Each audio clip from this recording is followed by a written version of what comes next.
Welcome to the classroom. Please like, share, and subscribe to our channel.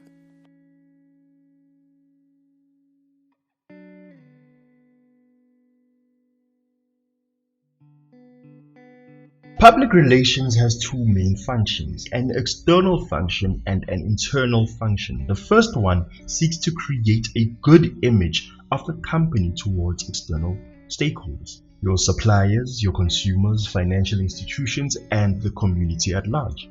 The internal function, on the other hand, aims to create a sense of loyalty from your employees. Advertising is one-way communication. It is the business getting the message across to consumers, whilst on the other hand, public relations is meaningful communication between the business and its stakeholders.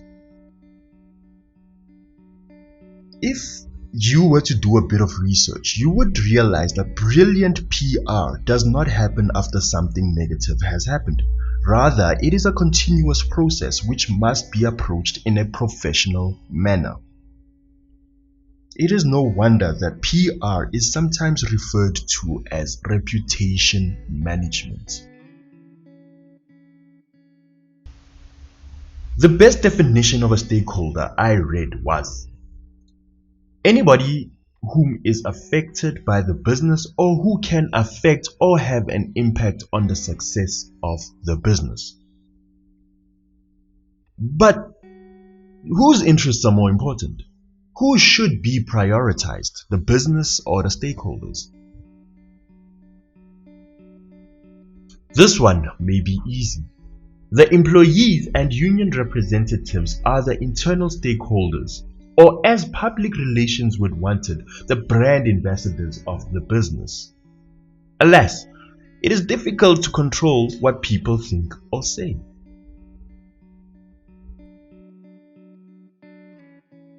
Just as we learned in the corporate social responsibility chapter, external stakeholders will amongst others include the media, customers, suppliers, distributors, financial institutions, politicians, and the community at large.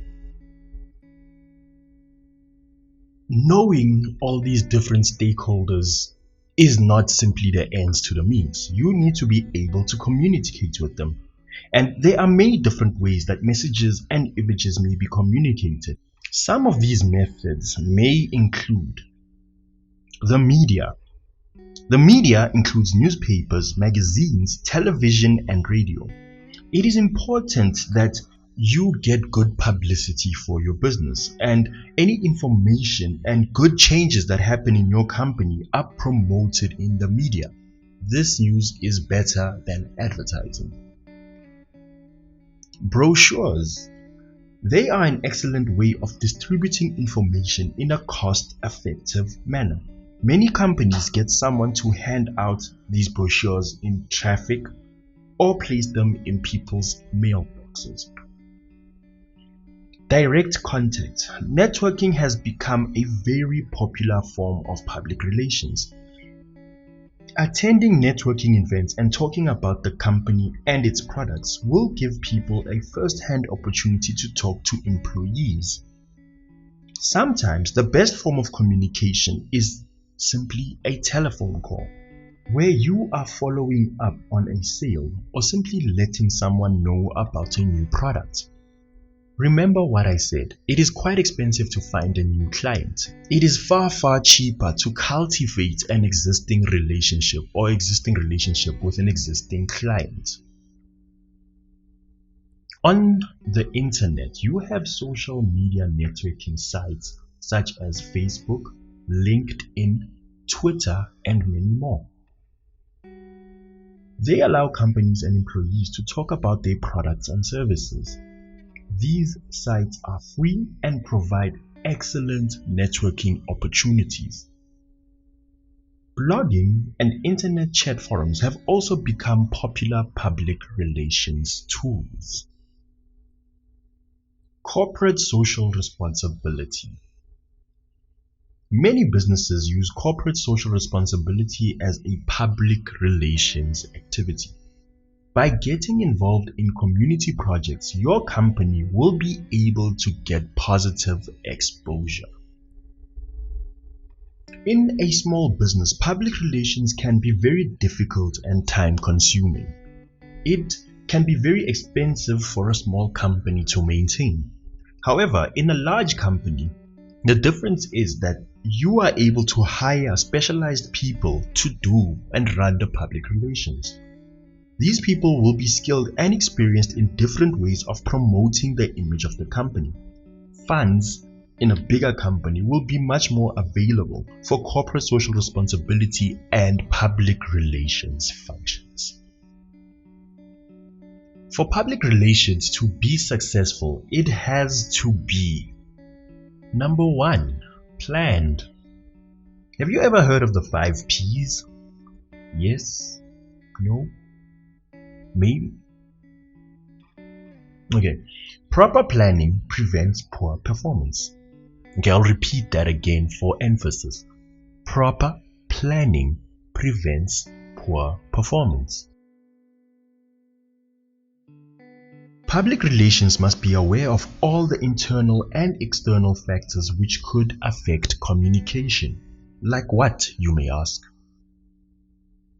Well, think of public perceptions about your business, or the way that your employees think and act, their attitudes and behavior within your organization.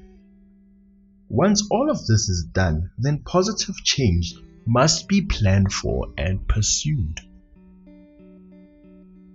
Number 2, deliberate. I was once a sales coach, and I can tell you that the cornerstone of a successful sale is having a script which preempts any rejections and keeps you and the client on a specific path. Why would I tell you this? Well, PR must be deliberate. If you are able to plan things properly, then nothing will surprise you.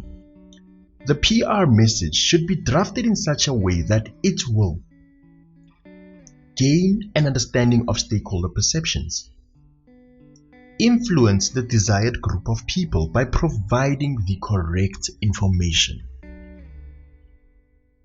have feedback collected so that the business knows what needs to be done to achieve its objectives. For all of this to happen, public relations must be systematic. Number 3, a managerial function. Strategic planning is, as we know, a part of the managerial functions. Public relations carries the perceptions, the hopes, and the dreams of your business. It must be involved in managerial decision making for the pure reason that it can shape perceptions.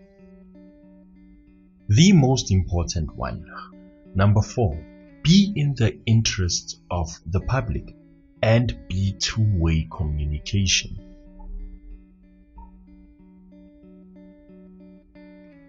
Somebody once said, it must be remembered that the image of a business is influenced by many different elements, and public relations is only one such element. Your business must be able to listen to its stakeholders, and beyond that, it should be able to respond in an effective manner. To achieve all of this, there has to be a process, and the advice of John E. Marston must be considered. He has an acronym. The acronym is RACE: Research, Action, Communication, and Evaluation. Sometimes it's good to study using acronyms because they compress all the information that you have to learn in such a way that they are easy to remember. If you remember the acronym, it's easy to remember what goes into the acronym. Okay, research. Remember the 5 P's? Proper planning prevents poor performance. To be able to plan, you should know what harsh realities you need to face. To do this, you must not be afraid to conduct the proper research.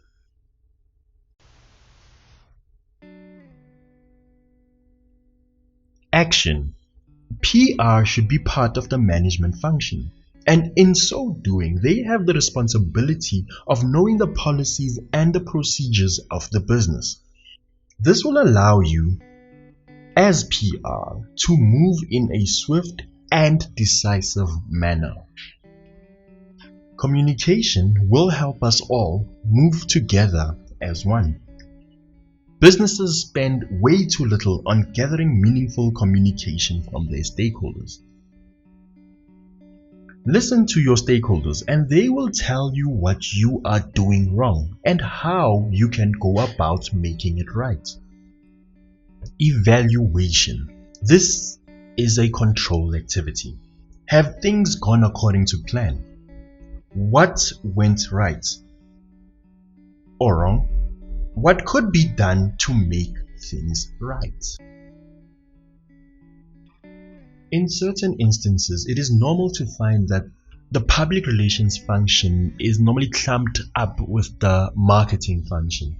The reason for this is that many of their functions overlap. However, what marketing does and what public relations does, as you have learned, are two different things. They will differ in how they approach their objectives, how they approach the target market, and in the activities that they are both tasked with doing.